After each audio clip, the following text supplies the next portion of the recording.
Alright, come on. Do this. I don't want to do this now. No, do it. This is embarrassing. No, you have to. I know I did a sketch at the last. No, it's start of the last. no. Dance in the Rick and Morty shirt. I don't want to dance in a Rick and Morty shirt. You should fucking dance. I'm not gonna fucking do that. Dance in the Rick and Morty shirt. It feels real. Just shitty. fucking do it. You have to. The couple shit that I own. You need. Like I just. Why have you got blood on your pants? I feel like it's hacking. You have to do. Fucking dance. I'm not gonna fucking do Dance in the Rick and Morty shirt. Look, I didn't like Joker. Okay, alright, no, you don't have to click off. You don't have to click off. The comment section is ready for you to abuse however you see fit. I really didn't like it a lot. I felt it was a very derivative film. I felt like it was a film that, honestly, could have come out in some time in the last 10, maybe 20 years, and it would have been fine. It would have been okay. Yes, I'm a libtard, but not the same ones that would think that this is going to lead to some copycat attacks just from showing a film. I know that there are many other factors that lead to unhinged people. That's not how film works. That's not how any medium works. Whether people in the past have tried to demonize video games or cinema or even fucking Dungeons and Dragons. I have spells. I'm going to fly. You don't have enough points. I am the maze controller. Maze controller? Yes. And I have absolute authority in this game. Game? Game.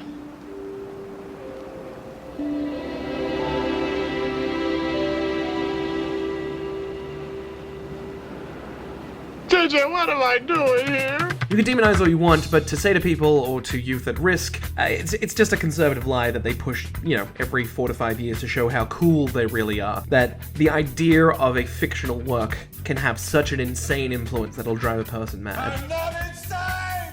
This is not reality, not reality, not The thing is that there is a general link between the Joker and manipulation. Joker is not a great film, but the film is a perfect origin story, and it's possibly one of the greatest DC films ever made. Yes, even including Watchmen. Maybe not better than the Nolan films, but definitely better than Watchmen. But I'm going to explain today why I think Joker is a bad film, but I do think it is a fantastic origin story. I can't do this, man. To start things off, I don't respect Todd Phillips as a director. I think that his work is kind of bland, and while he has made a career over the last 20 years of series of comedies that look really, really great on your wall while you're in university, I think that from a directing style, he doesn't do a lot. He's fantastic working with actors, and he's very, very good at getting natural dialogue out of them. It's funny in any language. When a monkey nibbles on a penis, that's funny in English. When a monkey nibbles on a penis, that's funny in English. Shut. What is wrong? But in Joker, he doesn't do either of those things. I think Joaquin Phoenix has been better in a lot of other films, to be honest. In fact, seeing the Oscar nominations, which came out the day before I started to record the audio for this, it's kind of weird to see Joker nominated for all of these awards. Yes, I feel as though that Joker overall is not a fantastic film. It is certainly tense. And I'll explain why here. Joker isn't a bad film because of how cliche and hack it is. It's because it's a low-risk movie with a high chance of becoming a cult film. And I think that that's what Warner Brothers were hoping on. Todd Phillips is a director you don't really take chances on. He's been given multi-million-dollar budgets before. His highest budget was this for the Hangover 3, and again, that movie made literally hundreds of millions of dollars. He's not a risky director. He used to be, and I'll get into that at some point down the track, but he's a director that you hire when you've kind of run out of ideas. See, the history of DC films, especially the recent history of DC films, is they kind of don't know what they were doing.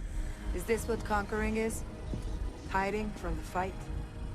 Oh no. Again, Zack Snyder is a whole other conversation, but he has been the head of making sure that the DC Extended Universe, or the DCEU, has been running well. And unfortunately, and I cannot stress this enough, he had a personal tragedy that I do not wish upon anybody in this world, and he had to step back from the limelight. I don't think that he's a bad director and that he deserves bad things, but I just think that he's a visually interesting director that isn't really great when it comes to storyline or when it comes to directing actors. He's quite flat. The thing with Joker is that it's also quite flat. Almost all of the characters are one note, and a lot of the cinematography, while a little bit drab and definitely pulling from a lot of influences, it's not anything new or original. And that's okay. This is the first film to have Joker as the main protagonist, but this is the 8th iteration of Gotham City that we've seen over the past 40 years.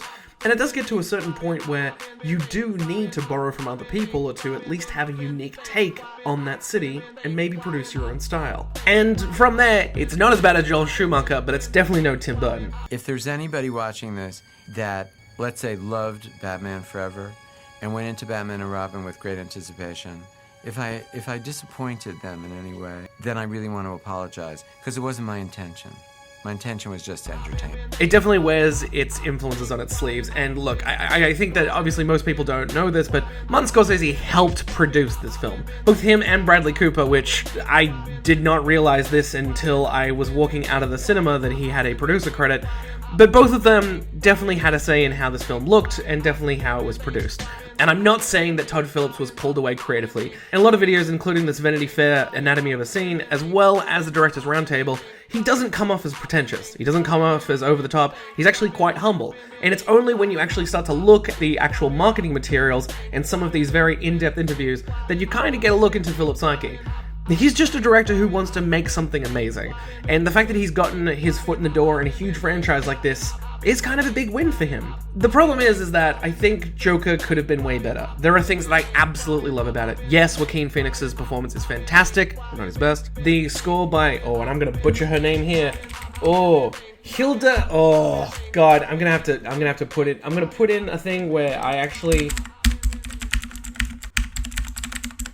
Hilda does a fantastic job at the score. I think there's a lot of world building here that didn't get noticed. And even I didn't notice on the first time I watched this film. I had to watch this film at least 3 times before I even started writing this, and by the time that I was done editing it, I would have seen it another 3-4 times more. And it didn't make me love the film more. I'm the kind of film person, and this is obviously very, very subjective, that if I don't really like a film, or I feel like a film isn't going to be an enjoyable experience, I'm probably not going to watch it more than once. If I'm going to nitpick and bitch and whine, I don't want that negativity in my life. I hate to sound like new agey in therapy, but that's just kind of how I feel about this kind of stuff. Yes, it's my opinion, and I'm very, very sorry that I have it. Here's some things, though, is that some of the stuff that I just mentioned before about the film being bad is actually why this is the perfect Joker movie. Okay, alright, now hear me out. With all that out of the way, all of that negativity, here's where I hate myself for about 8 to 9 minutes straight. There are so many little bits and pieces in Joker that make this a fantastic point of view film. For example, with Arthur Fleck, we know that he has, at least from the first 5 minutes, these problems. And I'm not going to break down all of these, but obviously the more obvious ones, which are these two, are definitely things that are explored into the film. For example, the relationship with his mother, the relationship with his neighbor, the relationship with his psychologist, the relationship with the Wayne family. While I think some of that is very much on the nose, and honestly Ralph Sepe actually covered this a lot better, I do think that we're seeing this skewed point of view of a man who is becoming Joker. I believe it by the end of the film. I don't think it's more than a costume or an ideology or the way that he moves and becomes this character. I do think that this man is the Joker within the first act of the film. For example, Arthur suffers from paradoxical laughter, which is the mental illness that he has. It's obviously happens so often that he has a laminated card for it. Now, this isn't that common in the mental illness community, most people are more accepting, but clearly this takes place in the past, and obviously this kind of situation would happen. He has, like, many, many different episodes when he has serious anxiety, when he's uncomfortable, when he's in a stressful situation. And the first part is that we notice that he has this problem when he's talking to his therapist. He chuckles, he's uncomfortable, he's unsettled. He has another episode, he gets very, very anxious when he's at the comedy club, and he is unstoppable when he starts laughing. Then there is another part where it's on the bus, and obviously there's this scene here, again with a one-note character, and then it happens again later on when he's being confronted by Thomas Wayne. These are not necessarily anxiety-inducing situations, but they are definitely stressful. However, it stops.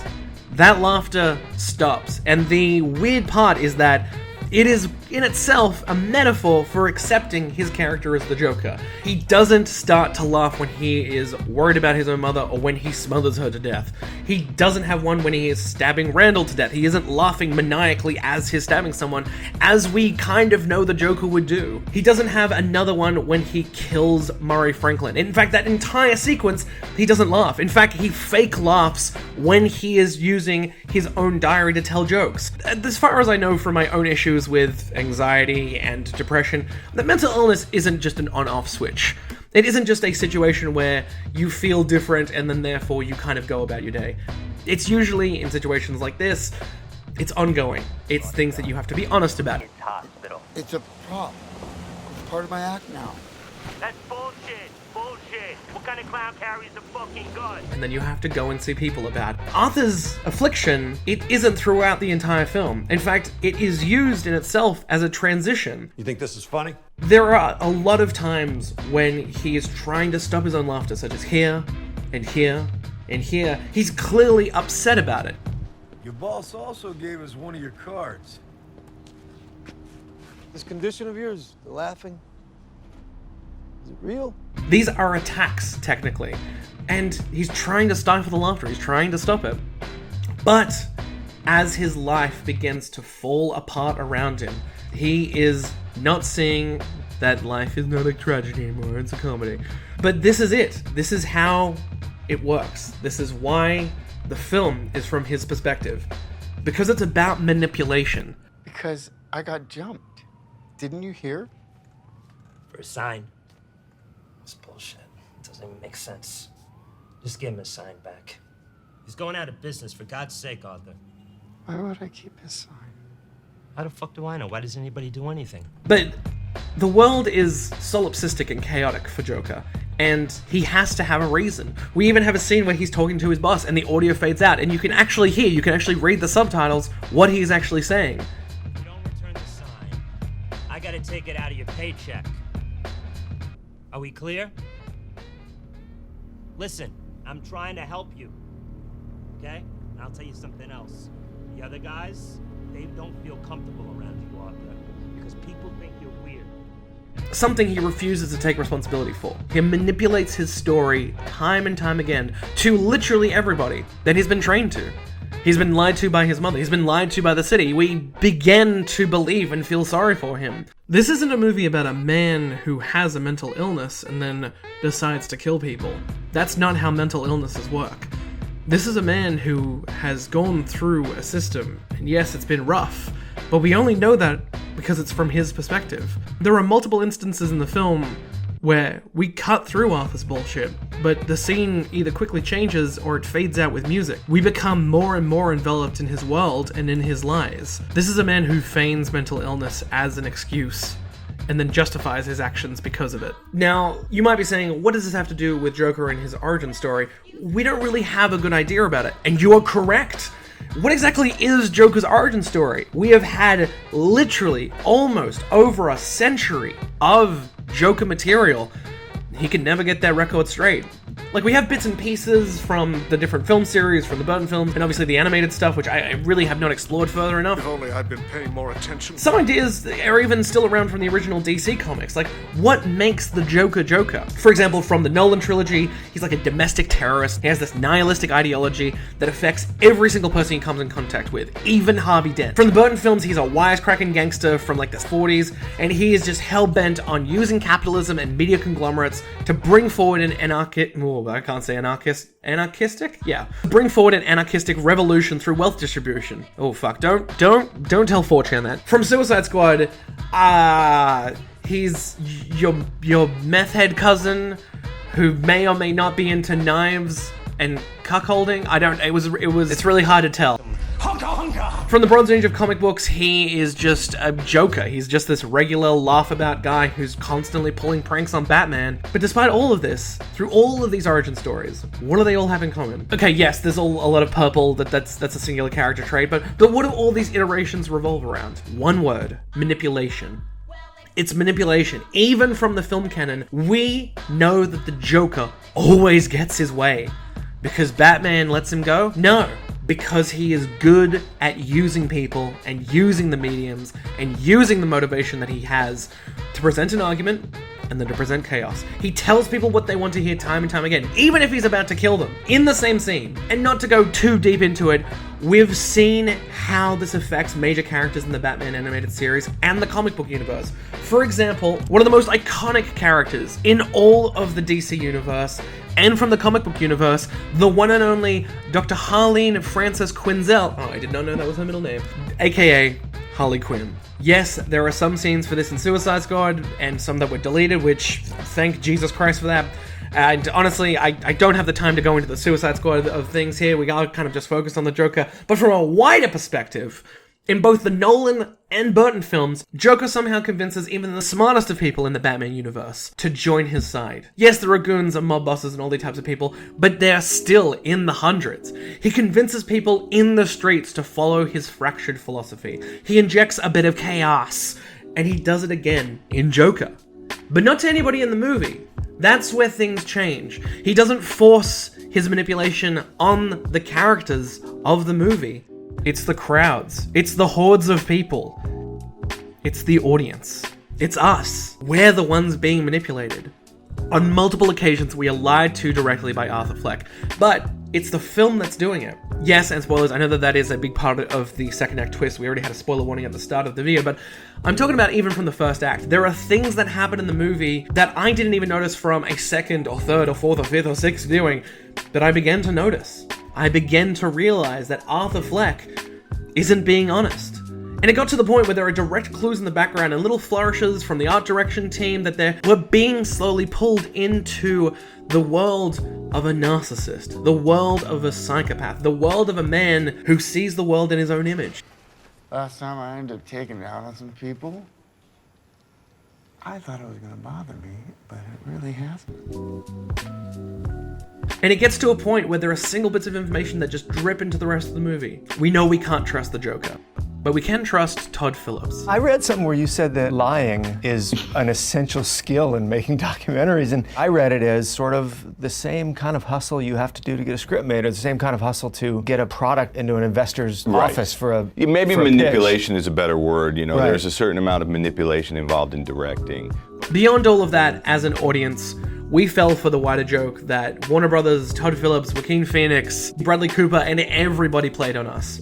It was all a marketing ploy.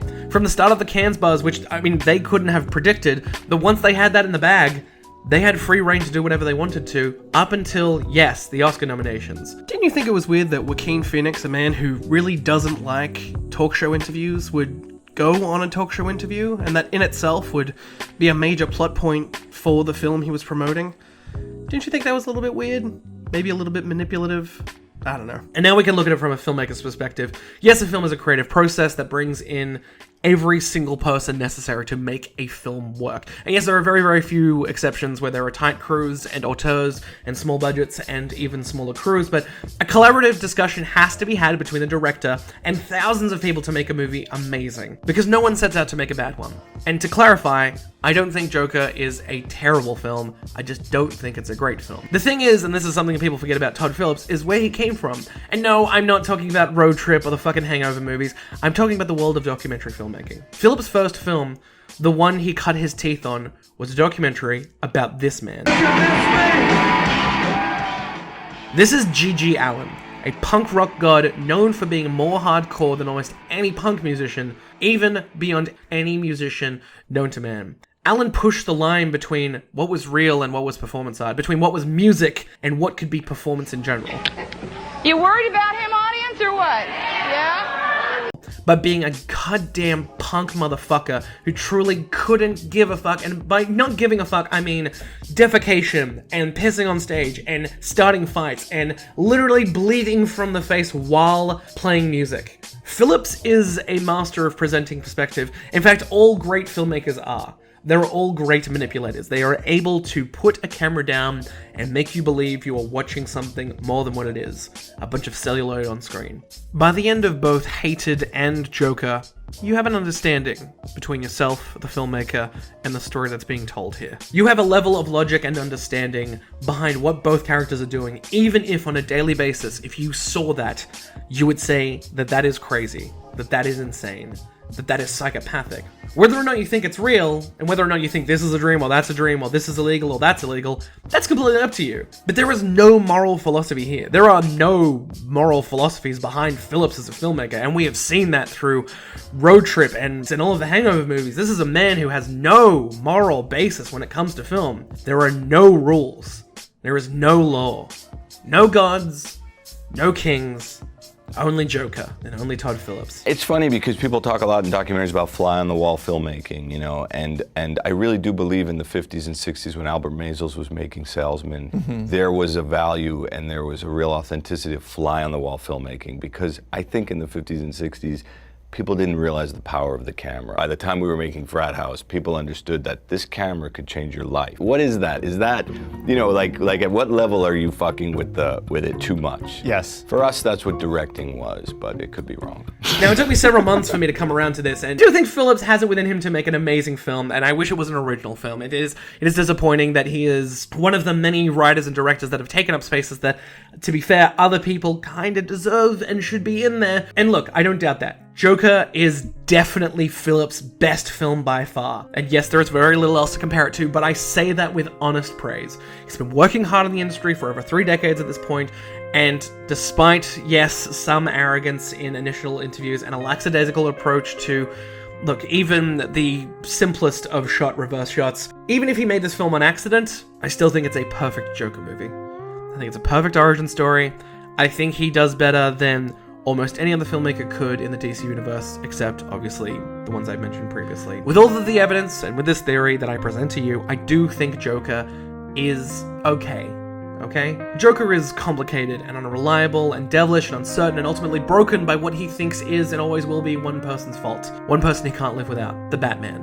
And I have the same relationship with this film. It's complicated and cliche and dumb and horrible, and while I don't think it was going to cause any violence, I did think that a lot of people were going to take the wrong message from the film. That you should seek help. That therapy is good. That talking with people is great. That maybe you shouldn't use media as ideology. That the rich absolutely fucking suck. That specific government services that help those in need should continue to be funded. That medication should be affordable. That maybe your damn city should take care of those damn super rats. You know. Simple messages. Joker has now grossed over $1 billion worldwide and was definitely a stocking stuffer for a lot of good boys and girls around the world. And while I still don't think Joker is a great film, I do think it's a perfect Joker movie, and with gritted teeth, I do wish Mr. Phillips his best moving forward, and just keep repeating behind his ear with pure and utter contempt, don't fuck it up, don't fuck it up, don't fuck it up, don't fuck it up. But that's what you get when you have a film that works. And that's all Joker is. It's a film that works. You can't be mad at that. You can't be mad at things that work. Because it's just trying its hardest.